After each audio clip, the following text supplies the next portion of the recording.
Good morning, good afternoon, good evening, wherever you are in the world. And welcome to the OMG MotoGP podcast. Coming up on the show today, a look back at the Austrian Grand Prix, that Turn 1 incident in the sprint, and another Bagnaia win as he continues to place a stronghold on this championship, and more rider and team move gossip coming your way too. Please make sure you have liked, subscribed, and left a review either here or on YouTube or wherever you're listening to us. And if you have a question, query, or comment, you can send us a 30-second voice note or email. It's omgmotogp@gmail.com.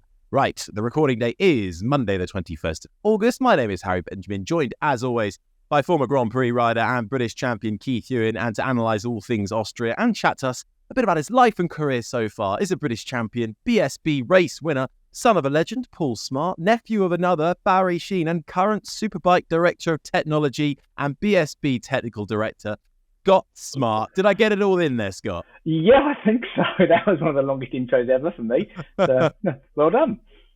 I could have made it a much shorter intro, but I probably wouldn't be able to broadcast it. Yeah, but there would have been a lot of agreement with it, probably, Keith. Well, do you know what, Scott? I mean, I think that we ought to, first of all, Harry's made the intro there, which is a really good one because he's accurate. Your pedigree is second to nobody that I know in the sport generally. I mean, your dad was obviously Paul Smart. Ducati are in vogue at the moment, but he's the man who basically put them on the map all those years ago at Imola, if I remember right, the Imola 200. Obviously, Uncle Barry, your mum being Maggie Sheene, sister of Barry. I hope she's well, by the way. A lot of pedigree. I wonder how much that influenced you into your vocation, not perhaps right now. I can understand why you might have gone motorbike racing. You were a 250cc British champion, and a bloody good one, if I might say so, back in the day. I remember watching you around Brands Hatch, and it looked like you were destined for great things on the bike, but in the end, you became better known for things off the bike or about the bike. Yes, so I was a family underachiever on the bike. Yeah, great. So no, the bike racing is brilliant and part of the family heritage, isn't it? And I think initially they thought I was going to escape the bike racing because I did GCSE A levels and went off and was doing a degree in physics.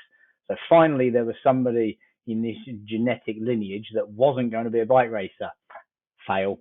So after a few I don't know, I used to ride a little bit on the road, and Dad had a bike dealership and said, you know what, stop riding so quick on the road, go race a couple of times, because he figured it'd get it out of my system. And the rest, as they say, was history. 20 years later, I was kind of only just at the end of the career, so I raced for 20 years, so it was great. And you did pretty well at it. I mean, BSB winner is not as easy as it sounds, perhaps in the World Championship context. Or does it sound easy nowadays? I'm not so sure. 250cc back in the day, though, that's your Moto2 equivalent nowadays, I suppose, if we look at it along those lines. But you mentioned the physics degree. You aren't shy, I've got to say, in an opinion department when it comes to putting your ideas to people and making them feel inadequate. I've always felt inadequate when I speak to you, Scott, when it comes to the technical side of things. I had no choice other than to be a motorbike racer, and that was it for me. I was stuck with that because I wasn't clever enough to be anything else. But it seems to me that you carved a very, very large furrow through the rule books to help, particularly in later times, with that disparity between manufacturers, in particularly in Superbike terms. I mean, that disparity is something that everyone's in turmoil over for years and years and years, and then you come on the scene and try to level it all out. How difficult was it? Very difficult. The politics are much more difficult than the actual rulemaking or the technical side of it. So the politics, nobody enjoys change. And obviously anybody that has an advantage also doesn't want to concede anything. So it's a very fine line trying to manipulate people into positions where you kind of almost have to force their hand. So you need to always know something that they need, but something you need back, or something they need to concede. The other thing is it's very difficult, and it's quite a good time for it. It's difficult for anybody to give away something to end up with lower performance. And they're talking about that, and obviously both the World Championships right now, where the tracks are getting too small for the power of the bikes. That's the long and short of it. Unless the crowd's going to be 150 meters away from the edge of the racetrack with insane amounts of runoff, you can't have the bikes going any faster. So when you start discussing how do we make things slower, slower doesn't mean not such good racing. And everybody forgets that because everybody always looks at the stopwatch and the whole given is to go faster each year. But the reality is it's the show, and it's to figure out who's the best at controlling the bike and the equipment that they've got. So we're trying to figure out who is the most skilled rider. And they don't have to do that with 310 horsepower. They can do it with 250 horsepower and so on and so forth. So you sit in a technical meeting and you've got politicians and technicians in these meetings, and nobody wants to concede anything because they forget that everybody else is also going to be conceding something. It's like, no, I can't possibly give up 50 horsepower because then I can't win. Well, everybody else is going to as well. And a lot of people are so insular in their teams and in their manufacturer roles that they forget the big picture. And that was something that was very, very hard to get across in World Superbikes. And actually, everybody did really start to get on board and work together with some fairly informal meetings between all the manufacturers.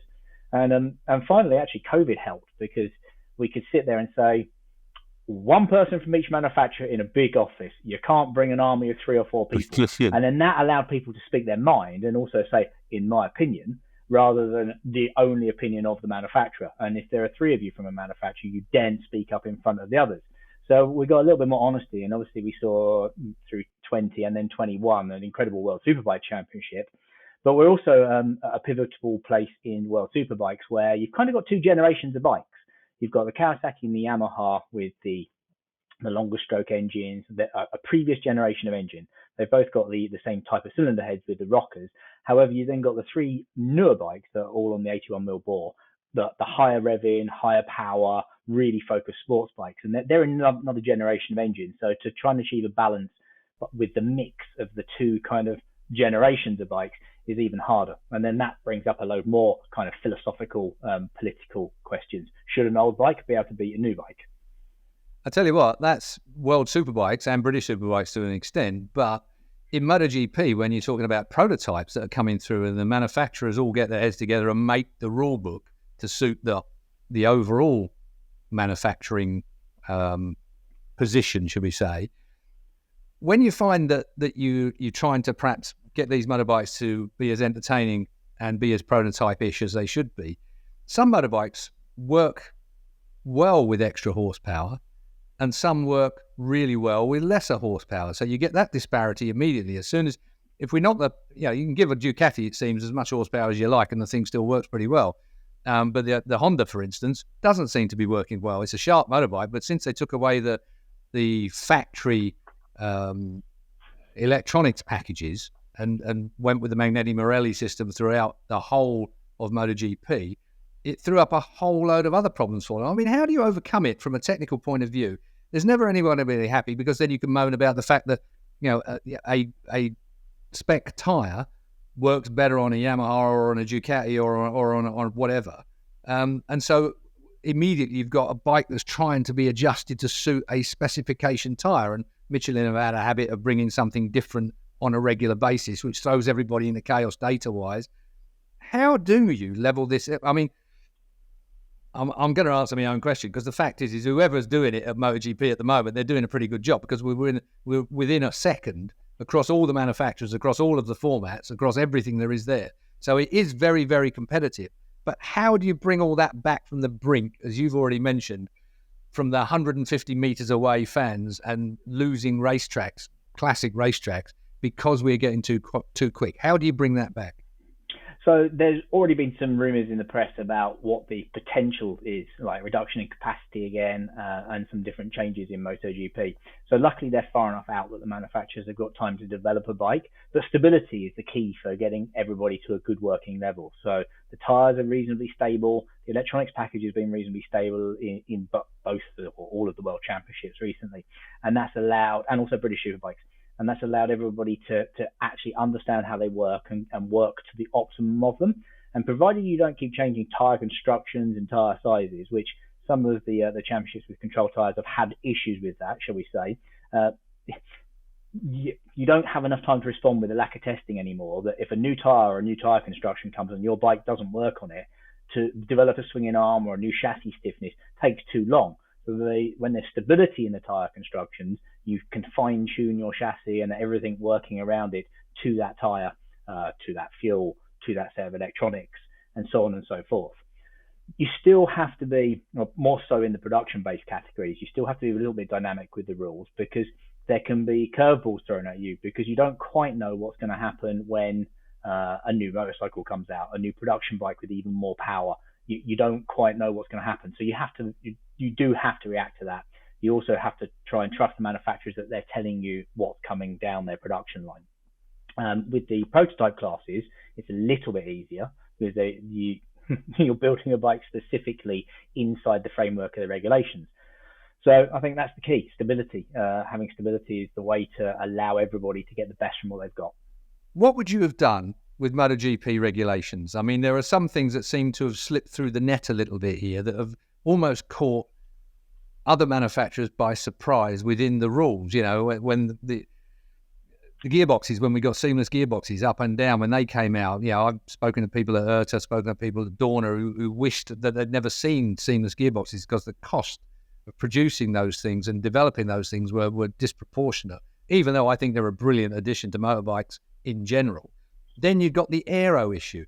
We never wanted to go down that rabbit hole, but here we are now, everybody having to spend tons and tons of money, and it's argued really that Yamaha and Honda, the Japanese manufacturers, have found themselves at a disadvantage for the first time in decades. You know, what would you have done? Where would you go from now with MotoGP rules? Would you change the manufacturers having control over that rule book?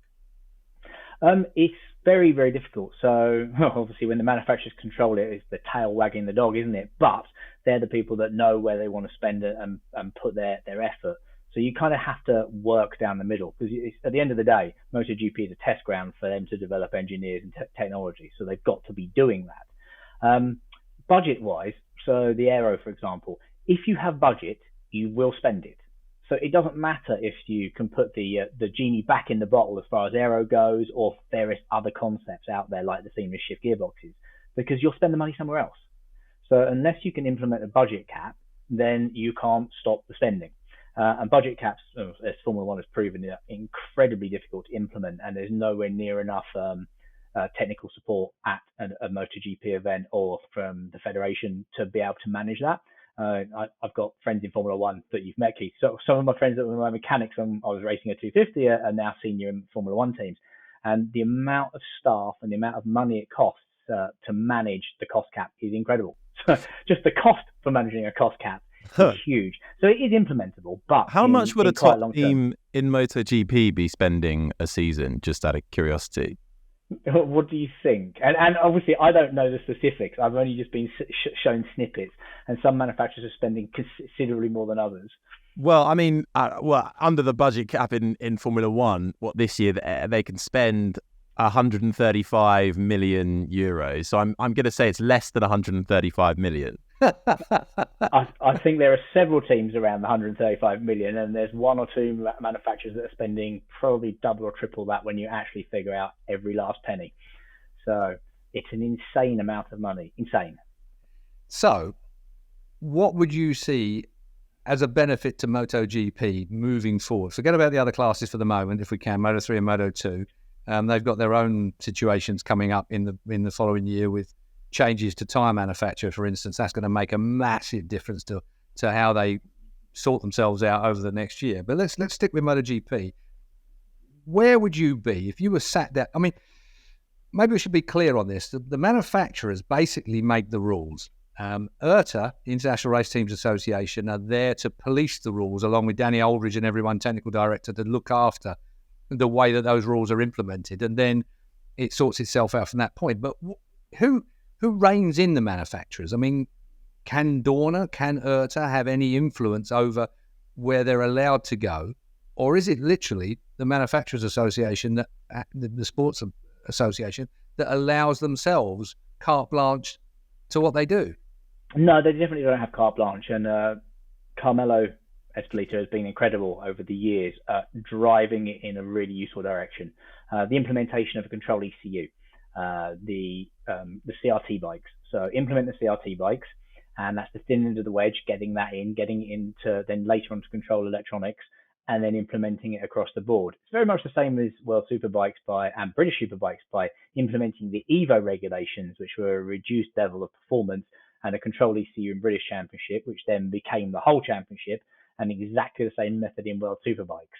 So you kind of almost have to prove it works, get it through the door, and then finally implement it across the board. So Carmelo has certainly had a massive amount of influence, and Corrado Cecchinelli is his right-hand man for the technology side of Dorna. And Corrado is one of the leading figures, but he's a very quiet person who sits in the background and doesn't do podcasts like this. So he's one of the brains behind MotoGP, and he's almost an invisible figure. So there is a lot from the Dorna side that is implemented there. And obviously from the IRTA side, they kind of manage and implement the regulations and control the regulations at the events. So it's a lot of work, but it needs to be slower at the end of the day. And we've talked about, and when we've met before, we've talked about reduction in tyre grip, reduction in tyre usage, which the reduction in grip is also something that's quite prevalent in my mind, because the high levels of grip actually make the racetracks smaller, if that makes sense. And that's something we can come back to later. So overall, we need a reduction in speed, but we don't want to damage the show. So the skill level of the riders is still going to be there to be demonstrated, and the budgets are there, so you're not going to reduce the budgets. But also, if you can develop the bikes in the direction that actually is useful for the road bikes and the future development of technology, then that's also a really useful thing. Okay, you mentioned there about tyres, for instance. We've got the big thing at the moment, and we still don't know where we are with it, because it's still, shrouded in mystery as to how they're getting along with this new measurement system that they've got, the software that measures the tyre pressures throughout the race to make sure that they don't end up with a tyre pressure that's too low. Simplistically, and I did say that I wasn't as smart as you by some measure a little earlier on, why don't we just pump the bloody tyres up to 2.2 bar to start with, and reduce some of that grip that they've got when the things are squidging into the track and giving them. I mean, is there a system, or is there a way as simple as that? I mean, because it seems to be a no-win situation with this tyre monitoring system to me at the moment. As soon as 1.8 bar they start with, if they go above 2.2 bar, they've got no grip from the front end particularly. The back end doesn't really matter as much as the front, obviously, from a motorbike racing perspective. But as soon as they're in traffic and it starts to balloon, so we keep the form of the tyre rather than it squidging into the track when it's got a little less pressure in there. I mean, is there a simple way of just starting with a higher tyre pressure? There is. Higher tyre pressure, reduction in grip. With it comes other problems. Obviously, you get the inconsistency in the MotoGP tyre, where there's almost like a turning point when you go above a certain pressure, the tyre doesn't work so well anymore. But then you can develop around that. But then if you say the tyre pressure is 2.2, the next set of tyres that come out will have a softer actual physical construction in the tyre, and the construction will be back to being the actual air pressure inside it. So the extreme contrast of the construction being in the tyre and not using air pressure was the Bridgestone tyre in MotoGP. And you only had to go look at one of the tyre fitting machines, where you kind of got the big steel bars that come across and the little hook that feeds the tyre onto the rim. They all had like doublers, like huge box section steel welded to them, because the tyre was so incredibly stiff and strong that it literally only needed a bar, which was like enough to hold it on the rim. That's all it was. The air was doing. The construction, the flex, everything else basically came from the construction of the tyre. It's also why they were like €1,000 for a rear tyre 10 years ago, 15 years ago. So it was an incredible kind of step in technology. But the polymers have got better, the constructions have got better, the technology and the knowledge of how it works has got better. So to say you need to make a step back in grip is almost impossible without, for example, massively and crazily reducing tyre numbers. So if you reduce the number of tyres you're allowed, then the tyres have to last a lot longer, and the tech isn't there right now to have the same level of grip with double or triple the durability of the tyre. And like we said when we've met before, you've got to define performance. Is performance outright grip, or is performance a tyre that lasts 5 times the distance with 80% of the grip? And also, I think people talk about higher grip when they mix it up with predictability. So a higher grip tyre is not safer for me. A tyre that you've got really good feel, and you can feel when it's going to slide, it's predictable, it slides in a nice way. That's a safe tyre. And you can go back to the late 90s or the early noughties when you had Michelin versus Dunlop, for example, in 500s. So at one point, you had one at each end of the bike for Kenny Roberts' team. And the Dunlop had less grip, but had really good feel. The Michelin had ultimately more grip, but it was a much finer edge to live on. So, and only if you got the very best Michelin did you have enough feel to actually finish most races. So whilst it had more grip, a lot more crashes happened. So grip is not the same as safety. And also the crashes back in those days was ultimately much lower grip. They were the classic high sides, or you tuck the front and the whole rider slid out. We've now got to a point where we've got so much edge grip that when the riders slide and lose, for example, you lose the back end, the bike will have a go at gripping again. I mean, you're at 50 degrees plus lean angle, you end up 90 degrees to the track, and then the rear tire grips again. And instead of having a classic high side and you go out, the riders have been thrown back in. So there's an element where reduction in grip, reduction in tire numbers actually has untold benefits for us.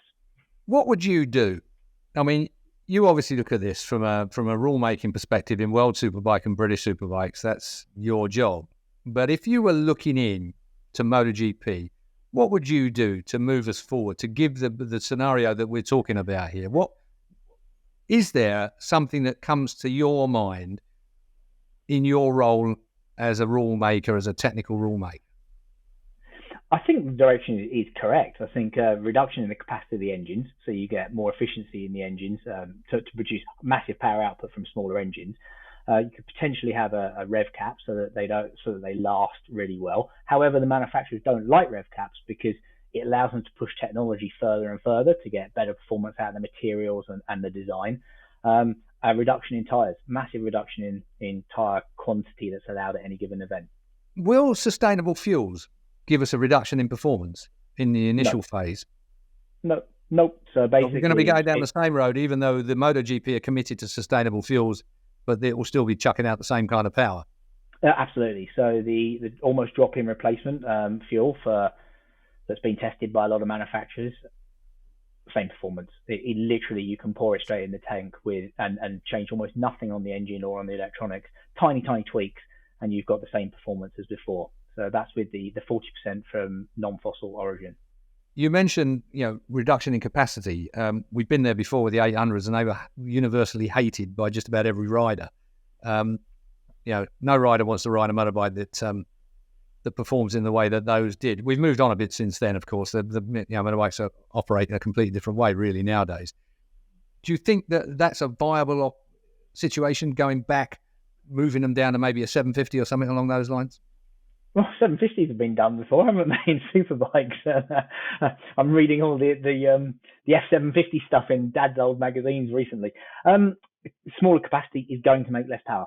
The tech that they learned in the 800 would have come to the 990s anyway. So all the technology that happens for the higher revving, higher performance 800cc, it was inevitably coming. It's part of the development process, and then that new technology, which wasn't new, got implemented into the thousands. And then as we go back to 800s, 850s, 700s, 650s, whatever it is, then you're still going to carry over all that you've learned plus more, because you're going to get new ideas, new inspirations with a smaller capacity engine. And then you can see just what horsepower you can get from something smaller. Okay, then ride height adjustments and aero. Do we dump it?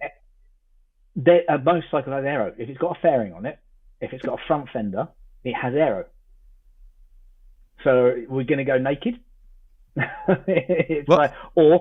Is there one fairing shape for everybody? If there's not one fairing shape and there's a fairing on it, there is aero.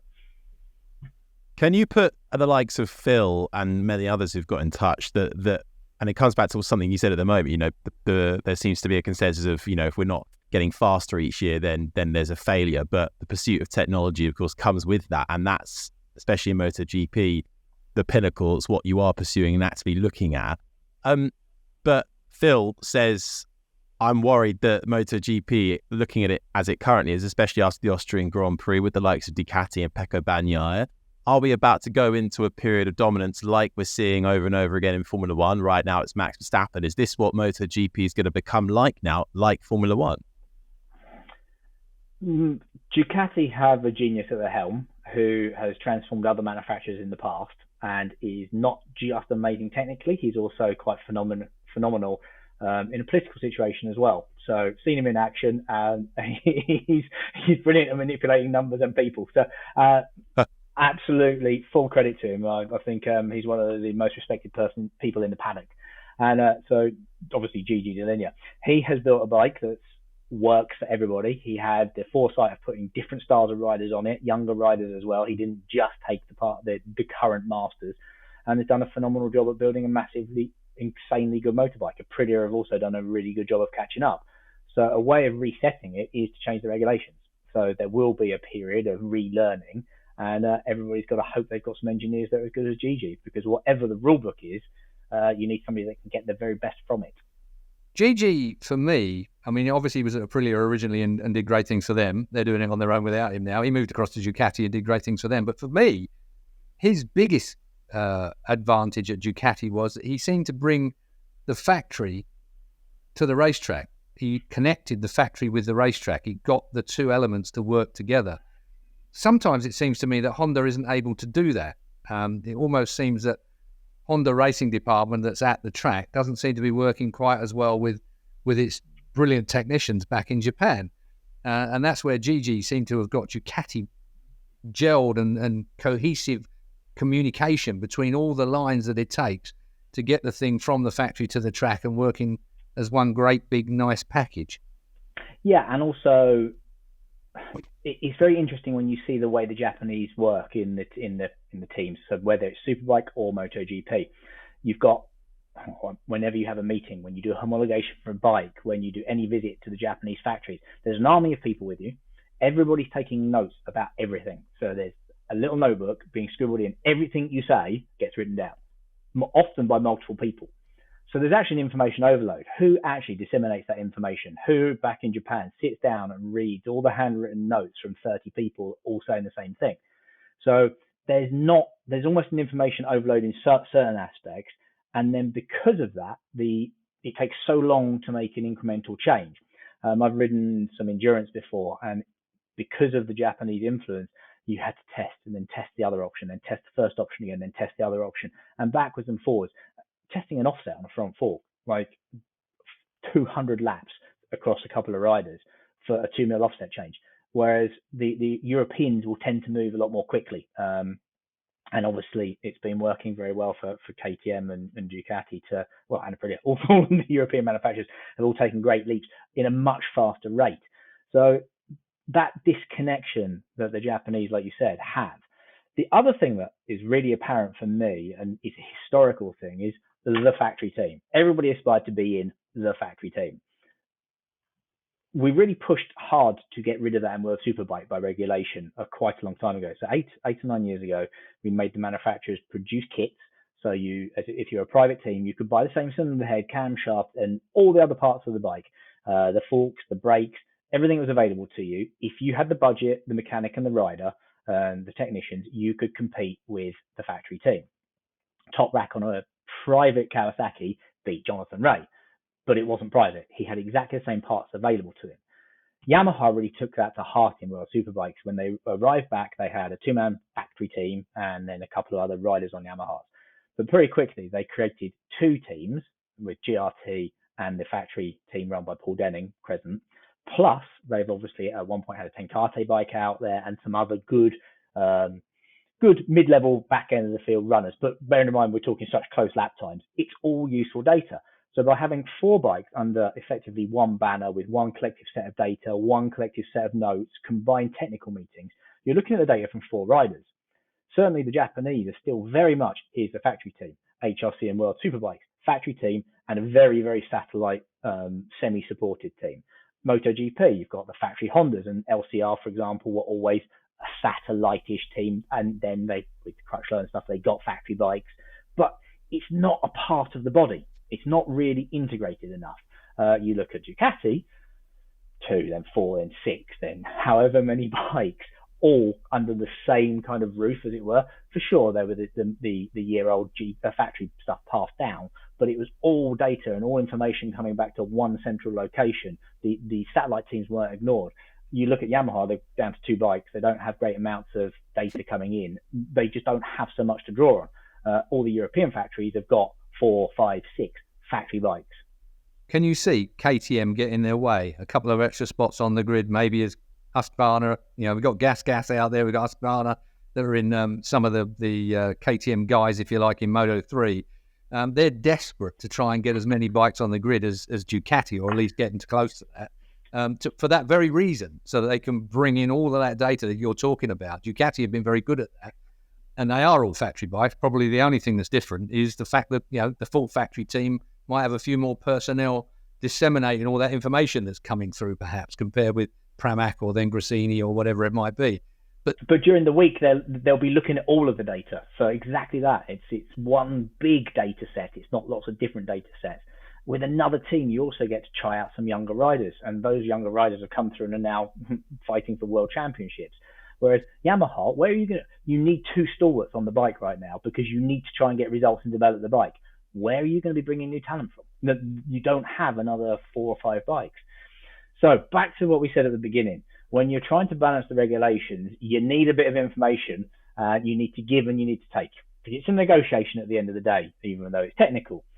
So the initial discussion about a reduction in capacity, if the press, which is not from internal information, but if the press is to be believed, there's been support for a reduction in capacity by several manufacturers. However, there's also been a swing back the other way and a push back against new regulations and changes in regulations by an Austrian manufacturer. So, an Austrian manufacturer wants 2 grid slots, but doesn't want the change in capacity. What do you do? Well, it's going to be an interesting scenario, that is for certain, when it all comes out at the moment. But you've got KTM that most people think they're going to be the team to beat come 2024. Will they manage to make that step to be consistently quicker than Ducati? They've not failed in any other class they've ever been in any other motorcycle discipline ever, anywhere, at any time in their lives. So the Austrian factory is looking good for the moment moving forward, but will they be able to... Austrian town, it's a town now. it's enormous. Have you been to their race workshop? I've seen it. I've not been there, but I've seen it. I So think the that first year I visited, the thing for me has got to be whether they are going to be able to twist Carmelo and Dorna's. Dorna have turned around and said that they've left spots for other manufacturers to join. There are no other manufacturers, so therefore KTM in a gas and a Husqvarna kind of guys would just about fulfill that. It is going to be an interesting discussion. I think somebody's already made their mind up. In my belief that behind the scenes, I think there's already been a decision. I would be slightly surprised if we didn't have more motorbikes on the grid at the start of next year. I was just saying to Keith off air before this, watching Hervé Poncharal give an interview over the weekend, it just made it seem like something had happened. He was saying nothing, but saying a lot at the same time. Well, Hervé's in the best position to know out of all of them. He runs a Tech 3 team with gas motorbikes, which are KTMs, and basically he's the head of IRTA, the International Race Teams Association. And they're the ones that give the slots after Dorna have approved it. So yeah, exactly. So, but also you've got to bear in mind there's a MotoGP commission. There are 4 people on that MotoGP commission. So you've got IRTA, MSMA, Dorna and FIM. So, and the casting vote is Dorna's, the promoters. So if IRTA and Dorna already agree, then it's pretty much done anyway. So it kind of doesn't matter. However, for the look of the thing, if, for example, KTM did want those extra slots, they could also accede to a rule change in 27 for the capacity. So it could be a win-win for everybody. There's a nice bit of negotiation to be done, I'm sure, if it's not already. Exactly. KTM wants something. Dorna wants something. There has to be a middle ground. And at the end of the day, we actually had some racing in Austria, as well as all this going on behind the scenes. Because obviously, Austria, it's the middle of the season. We're at the middle of the season, and the amount of work that was going on around the trucks and around in the offices at the Red Bull Ring was incredible, really. And you can be fairly sure that we finally got some announcements, didn't we, Harry, regarding who's going where. Yeah, and actually, you mentioned it earlier. Scott, the appeal of going to factory teams and having the factory bike, but of course now that's not always the case because you can have a satellite team but have the main factory bike. But the Johann Zarco over the weekend, lots of rumours building up to it. Suddenly confirmed. Okay, bye Pramac. Hello, LCR Honda. I don't think he had anywhere else to go, Harry. So he was stuck with that decision. Well, it sounded like what he was offered a 1 year at Ducati or 2 years at Honda. I'd have stayed with Ducati. Really? Well, Scott, what would you have done? Probably stayed with Ducati. I think his other bonuses and all the other stuff that helmets and leathers deals, external sponsors. Potentially prefer having a chance of winning, but you don't know what that Honda deal looks like. So the Honda deal might just be enough for a lifetime's pension. Well, I think if you're looking at the money side of it, yeah, I mean, they but at the end of the day, when you're at the end of a career, you either want as much money as you can get or a result, one or the other. Yeah, exactly. So, I mean, Alvaro Bautista as well decided to go for results, and look at what it's transformed his career again. So a second career almost. So yeah, it's an emotive decision, and he's obviously been in Pramac for quite a few years, and sometimes you need a change as well. I suppose it goes a long way just being wanted, I suppose, doesn't it? Even, regardless of how good your manufacturer is, if Honda are showing you interest and keenness and we want you to be implemented in the team and help develop it. You've got Marc Marquez saying, yeah, it'd be great to have Zarco on board if he stays around at Honda. It's all nice stuff to have, which can be more appealing. I liken it to Formula One with Oscar Piastri going off to McLaren instead of Alpine. Alpine, cast him aside, didn't really want him, and then by the time it was too late, they did say they wanted him. Well, I've signed a multi-year deal with McLaren. They showed more interest. Cheers, thank you very much, goodbye. Well, the last time Zarco did something like this, he found himself in a right load of trouble, didn't he? It was the middle of the year, and he said to KTM that, I'm giving you notice because basically I want you to know that I'm going to be on my way. So they said, all right, bye now, and fired him out of there straight away. So Zarco has got form for wearing his heart on his sleeve and finding himself in a. That Honda is going to be a very, very. I couldn't see how that was going to work with Zarco's style. I thought, Pol Espargaro, when he went there, I thought Pol Espargaro's style would suit it, and it absolutely didn't. It didn't work for him either. So it's going to be a real difficult time for Zarco to get that together with Honda. I mean, it's a factory bike, and they've got to pull all the stops out. But with the lack of testing time and the lead-in in engineering time that there is in MotoGP nowadays, they are bottom of the pile at the moment, Honda, for managing what is still a very quick motorbike, but just not the full package. The things you never thought you'd hear yourself say. I mean, Absolutely. Honda have classically built things with lots more horsepower and quite poor handling, but they seem to have got that cracked a few years ago, but now they've taken some steps. Well, they just haven't developed at the rate that everybody else has.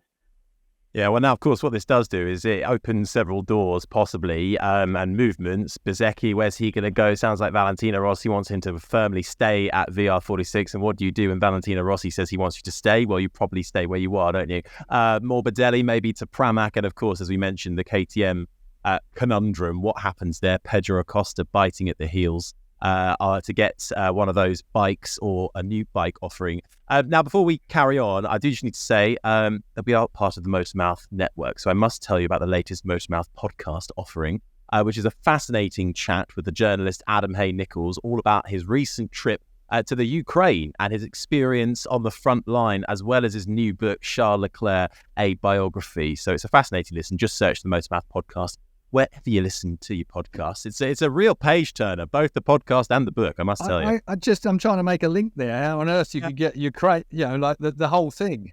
That's the two aren't intrinsically linked, but he wanted to go and see it for himself, and he went there with a fantastic charity to literally help on the front line and driving an ambulance. It's a really interesting story. He's a man that wears many, many hats, and he was also plugging his new book as well. So it's well worth a listen. Or a read. Or a read, yeah. Look, speaking of KTM, the disparity was interesting, and perhaps, Scott, you might know more, between Binder and Miller and their races over the weekend. Binder flying high, Miller falling like a stone. Again.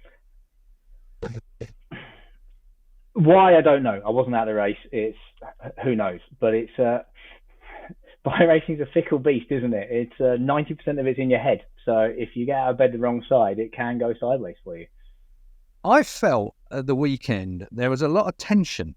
I think that it was a situation where, that sprint race on Saturday, I'd never seen. It was almost like a boxing match where everyone was bloody, hyping themselves up and, giving it the full on. And I'd never seen anything quite like that before. I must say that it was the tension on the grid and that was coming through a telly screen. I wasn't there either, Scott. So it was one of those ones where I sort of sat back and I thought, I've never really seen that so many riders looking like that, beating their chest and then trying to hype themselves up for the the inevitable turn one incident. It was actually slightly scary, I've got to say. If your Moto3 riders started doing it, the under 17s, you'd want to take them to one side back to the classroom and give them all the talking to. But when your top class riders are beginning to pump themselves up ready for a war, 14 laps around there, it's a short lap, it's a hectic lap. You got a very difficult opening part of the lap as well, because you're jockeying for position, trying to make a start.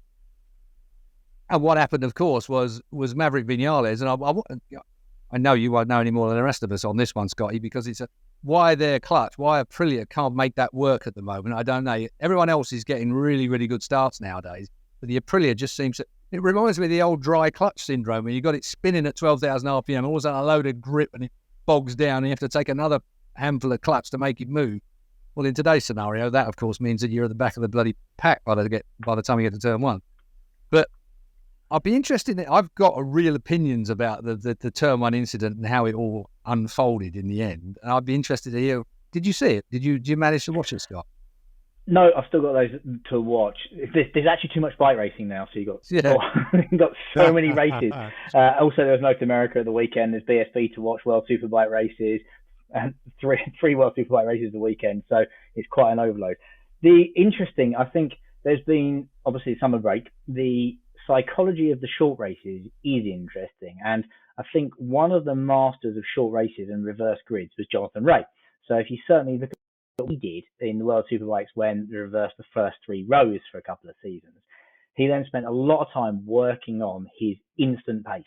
So how quick could he be in the first lap? And you can see it as he exited the pit lane. He was flat out, and he's a master of trying to refine every aspect of his race.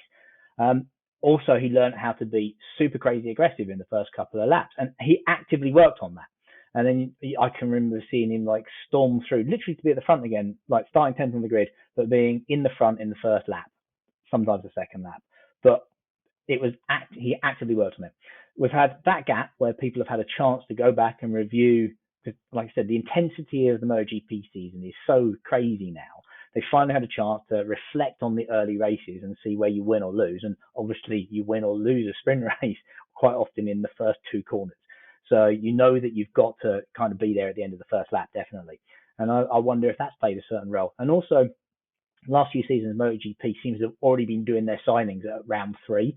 So all the re-signings are happening almost too early. And now I think there has been a bunch of movement. It's a bit later this year. There's been movement through the summer season. And there are possibly a few people that are just out to prove what they can do. So I think it's a culmination of everything. Haven't raced for a few weeks. You've kind of reviewed everything that's gone on in the first part of the season. So now you have to have an amazing start and be aggressive in the first corner. You want a better ride for next year. And that has created a situation where everybody was very pent up on the Saturday afternoon. So we all get to turn one in a bit of a hurry.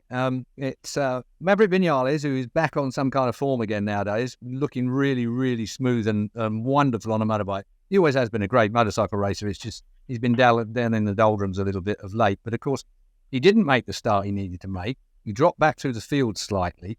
But for me, there was a gap up the inside. Jorge Martin went for it. Of course he did. Every other rider would have done it exactly the same. I don't care what they say after the event. He went for the gap. Maverick Vinales came right across the pack and squeezed the nose of Quartararo as Jorge Martin was ramming underneath of it. Quartararo was the unfortunate fella that ended up falling over Maverick Vinales and Zarco and Bezzecchi. I think Bezzecchi, Oliveira, I think, was in there as well. But it looked to me like, and if I might say, on Sunday's race, exactly the same thing happened in a slightly different way. Maverick Vinales got a slower start again and wasn't really the instigator as the pinch point into turn one. But Alex Marquez came across really, really sharp to get up the inside, the same as Jorge Martin. But because they weren't all pinching into turn one, he basically got away with that manoeuvre, as Jorge Martin, in my view, probably would have done if it hadn't been for the fact Vinales was coming across. Then cue the stewards. Someone obviously poked them and woke them up at some stage later on in the day. And we have this very, very late. I mean, if there was going to be a penalty for that, all the angles were there instantaneously. From all angles, on boards, everything was available to the stewards. And it took how many hours after the fact did we get a decision made on that? And then it was a long lap penalty in the main race the next day. So by Jorge Martin finishing in third place in the sprint race, he kept Alex Marquez off the podium in the sprint race when perhaps he should have had his long lap penalty if that was deemed what he should have had. He should have had it in the race. It was an in-race penalty. What are they thinking, Scott, in your mind? How is this consistently inconsistent? How do we have this situation where these penalties, they always seem to be falling? You talk about a turn one incident. The stewards are falling over themselves to make a silly mistake seemingly every week. How does this happen? But remember what we said about the information overload with the Japanese writing their notes down? Race control is kind of a little bit like that, and the stewards, and I get on really well with a lot of stewards, and I have empathy for the situation that they're placed in. So they're under loads of pressure to make penalties. They're under loads of pressure to be consistent with previous penalties.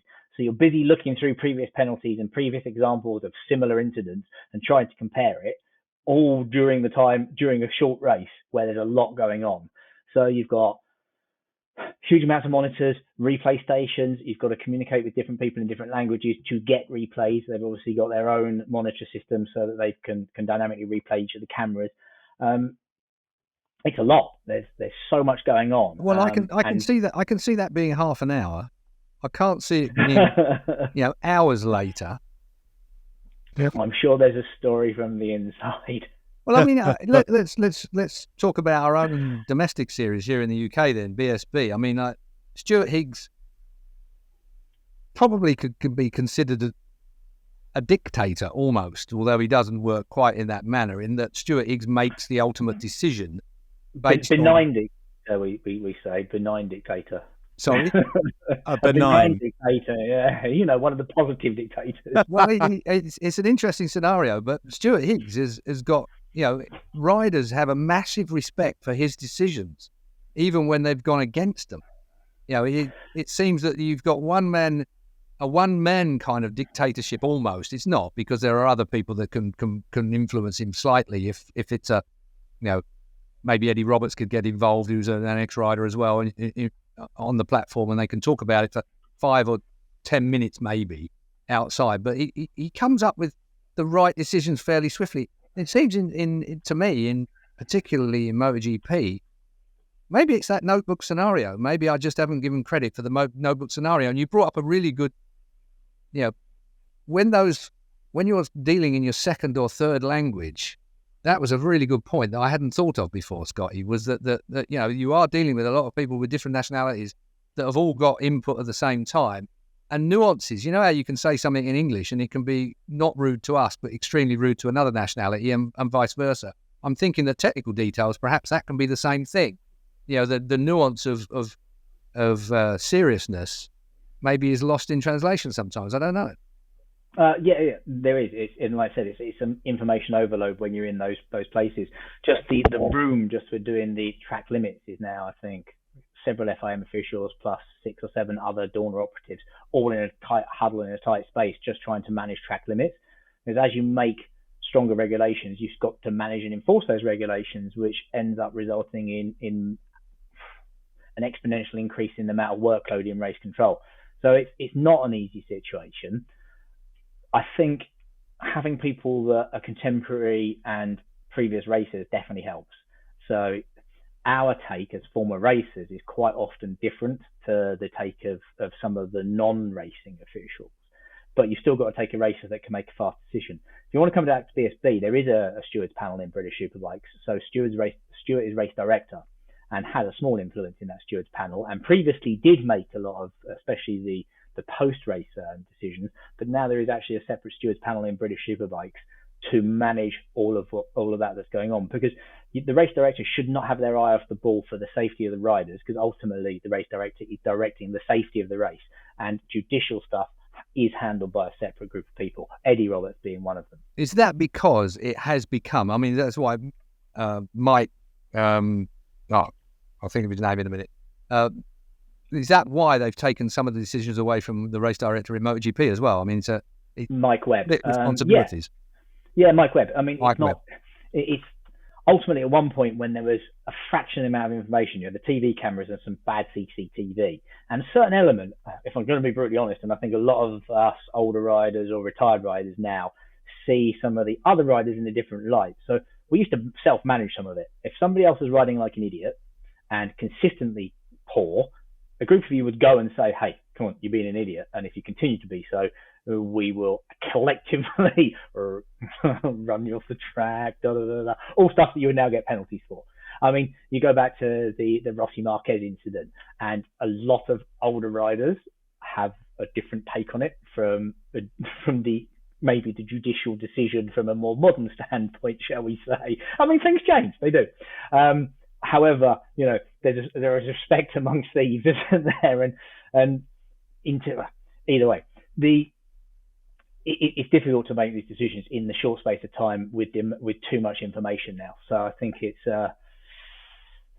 not as easy as it may seem, but I think the consistency does frustrate me as well. And I think there's also, like I said, there's a massive element of, we did this to somebody else who doing that before, so we have to be seen to be at least as strict.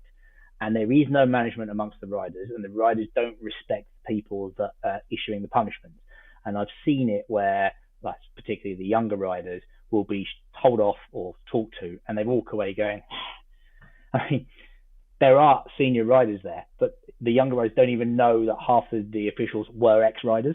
So they don't have a respect. And especially if it's a non-ex rider trying to communicate with a 16, 17, 18-year-old rider, you're not speaking the same language because of the way you ride. I mean, you've all seen the pit box language, the way a rider communicates. You need to be able to communicate on the same level to be able to build a connection. So there isn't a respect of the riders for the judicial position people. And also there isn't a respect between the riders, because instead of a rider, like I said, going to a motorhome and saying, hey, come on, like, you're being an idiot. We all think you're being an idiot.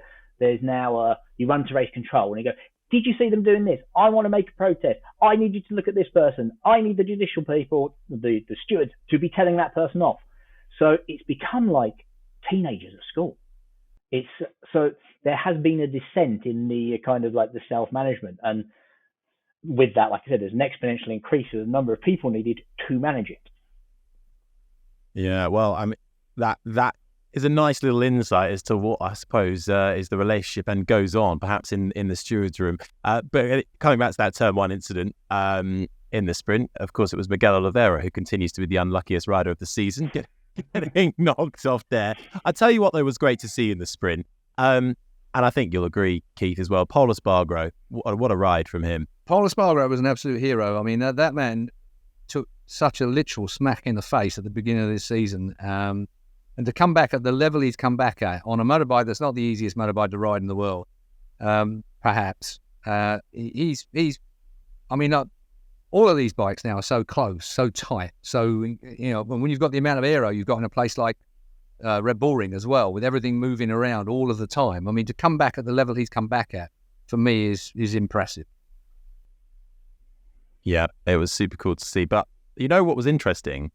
Marc Marquez gets his first Grand Prix finish. I can't believe that the Repsol Honda put out the PR, 12th place, and kind of they're heralding a 12th place. I had to tweet that out earlier on in the week, and I saw that. I couldn't believe it. That's their high point of the season so far, and they're putting it out there. I think I'd have kept quiet. But can you imagine what must be going on in his mind as well? Especially with the criticism in the press and social media, and everybody's an armchair expert. It's just, wow. And to see sometimes how hard he still pushes every lap. Well, the other thing was as well, he was the only man that ran a soft rear tyre. So he's still in testing mode. And his times at the end of the race were actually pretty good. It's who is it? Deathstalker RBT. There you go, name check. I don't know what that alludes to at all. But a man from Ontario sent me a message earlier on, feedback on the Marc Marquez running the soft tyre. Well, all I can say to that, and I don't know whether you concur with it, Scott, is that he's still trying different configurations. At this point, he's in test mode, which it's hard to believe that we're at this point in the season and Marc Marquez is trying something completely left of field. No one else running a soft rear tyre. And yet his times, the management of his rear tyre was so good, he was still on the pace at the end of the race. Yeah, but it also kind of speaks that the chassis balance isn't there, or it certainly doesn't match the chassis balance of the other bikes, so it's not working the tyres as hard as it needs to be right at the front. Mark did say it was the best solution. Yeah, best of a bad lot. Yeah, exactly. Have you noticed as well, Mark's dad is now hanging out more and more in the Gresini garage. Well, you would, wouldn't you? To that, what you will. We've always talked about this. I mean, Alex Marquez got a job at Honda because Mark was at Honda, and Mark might be getting a job at Ducati because Alex is there. Hey, if you've got a brother, utilize it, right? Alex Marquez he's doing brilliantly at the moment. He is riding out. I mean, how many times have we seen this from Alex Marquez in Moto3, Moto2, and now MotoGP? It always takes him 3 years to get to the pace, the ultimate pace, and he's there now. Yeah, exactly. If he can continue with that with some consistency, it's also putting a whole season together is hard. It is, but there was some enjoyable racing. It wasn't the most exciting of MotoGP races that we've seen, but it was very exciting. We've got just enough time to have a little look at what was going on in Moto2 and Moto3. Moto3, Keith, what a race. Well, I mean, what do you expect? I mean, they're just absolutely, they do 4 abreast. The last 4 riders across the line, you couldn't really pick it. I mean, I'd have probably got it wrong as they went across the line if I'd have been commentating. 93,500 people at trackside, and that was the opening race. You know, it was one of those ones where you were fully pumped for that when the checker flag came out for that one. And again, you don't need 300 horsepower. You don't need 300 horsepower for great racing. Well, back to your point, absolutely right. And then, of course, well, it was so Moto3 Onshi right on the line, and then you had Olgado Sasaki in third. But the pole sitter, first pole for the Dutchman, Keith, just missed out on a podium, but a sublime ride, really sort of putting himself on the map a little bit. Well, he was a rookie winner last year, and he's a rookie in this class this year, and he's looking really, really sharp. He's actually showed up some good racing from down the field a couple of times, and I mean, the Dutch have got a great history in motorbike. This is Colin, is it Veja? Apologies. Yeah, Veja, yeah. I wonder if it's named after Colin Edwards. The only time I could never think of Colin Edwards and Dutch Grand Prix is when he fell off while leading at the last bend of the last lap. Would you call someone Colin that had that record? Sorry, Cole. I know you're not listening. No. Well, I hope you're not listening. Yeah. Well, it was great to see him doing very well indeed. Moto2, Pedro Acosta looked like he had it in the bag in the early stages, but then he didn't. Well, Vietti's made a comeback. I mean, where has the real Vietti been for some time? I mean, it just for me. Actually, we can combine the two here, Moto3 and Moto2, because Jaume Masia, has made a move to stop and go. SAG. He's going to Moto2 next year as well. So that's an interesting signing for Jaume Masia, moving up from Moto3. Sorry, I thought I'd throw that one in. No, go for it. I've got it down, so I've got to use it. Do you think it's a deserved signing? Pardon me? Do you think it's deserved? I think Jaume Masia is a good little rider, yeah, but it's just it's the team that's struggled to actually put the funding together for some time. And you wonder whether SAG is going to continue at all. And here we go with a top line name that's going to join Bo Benschneider, another Dutchman that's been going pretty well as well. So, maybe Jaume Macias took some money across. Who knows? I mean, like it's all done about money, and Moto3 and Moto2 teams are lacking in a bit of cash generally. But that's there you go. Very Formula One. Bring a little bit of money with you. Well, there was certainly some great action. Dixon as well, a solid ride. Didn't quite have the pace to stay with the front guys, but managed to get come home in fourth, wasn't it, for Jake? Sam Lowe's scary crash for him, actually. Not for him, but not avoiding Darren Binder in that additional chicane. Luckily, both okay, but Binder is always involved in something, isn't he, Darren? Bless him. Binder and a brick. I feel a bit for Darren Binder. I mean, we've had Jake has taken it all back, I think. Or not quite. No, he has. I mean, I think Jake has done the decent thing. I think the unfortunate thing with Jake, he was running a bit hot when someone stuck a mic under his face and got the full broadside. But Jake's a good lad. Darren Binder's not a bad lad, although he does have a bit of a rep. That's a slight problem, I think. But in this occasion, he got nothing to do with him. Maybe Sam was going for the biggest crash damage bill he can get before he moves to World Supersport. Yeah. It's the same person paying the bill. Yeah, it's the same person, isn't it? Oh, dear. Well, look, I think that just about brings us out of time. Where does it all go? I mean, Scott, thank you so much for taking the time yet again. You're welcome. For us. What's next for you? Where are you off to this weekend? Cadwell Park this weekend for British Superbike. Then I think there's potential of a weekend off, which sounds amazing. And then it is Magny Court for World Superbikes. Amazing. Parting in the park, Cadwell Park. Yeah. Oh, yes. And there will be tens of thousands of screaming fans. It's always a great atmosphere at Cadwell. And there are always some interesting things to be seen, aren't there? So there really are. It's like a goat track in comparison with where we've just been talking about. It's just a brilliant racetrack. If only we could run Grand Prix at tracks like that. Wow. Yeah, exactly. It's one of the places like Donington. We are blessed with amazing race circuits in the UK where when you string all of the corners together, but you make a mistake at turn 1, you're still suffering at turn 4, aren't you? It's great. Yeah. Make a mistake at turn 1, and you're probably going to be at that tree propped up against a tree in the middle of the field. That has gone several years ago, but I know what you mean. Well, it sounds like it's going to be a good weekend, but I'm sure we'll try and persuade you to come back on the show later on in the season. But for now, Scott Smart, thank you so much, and that's actually Thanks, Harry. Thanks, Keith. Thank you. That's actually it from both of us for the time being. Make sure you tuned in across the OMG MotoGP socials and YouTube for all the latest news and analysis across the week, and we shall be back with you on Thursday for OMG Extra, your 15-minute hit, although we were 25 minutes last year, so that means I need to keep Keith in under more control. Wish me luck. Get your questions in for that, omgmotogp@gmail.com, or you can send it to us via social media. And please remember, it's really important to leave us a review, especially in these early stages of the podcast. So wherever you listen, download, watch the podcast from, a little 5 stars and something nice to say goes a massive way. If you've got nothing nice to say, well, don't say it. We don't want to hear it. Although constructive feedback is always allowed. Anyway, I'm rambling. We'll see you on Thursday. Bye.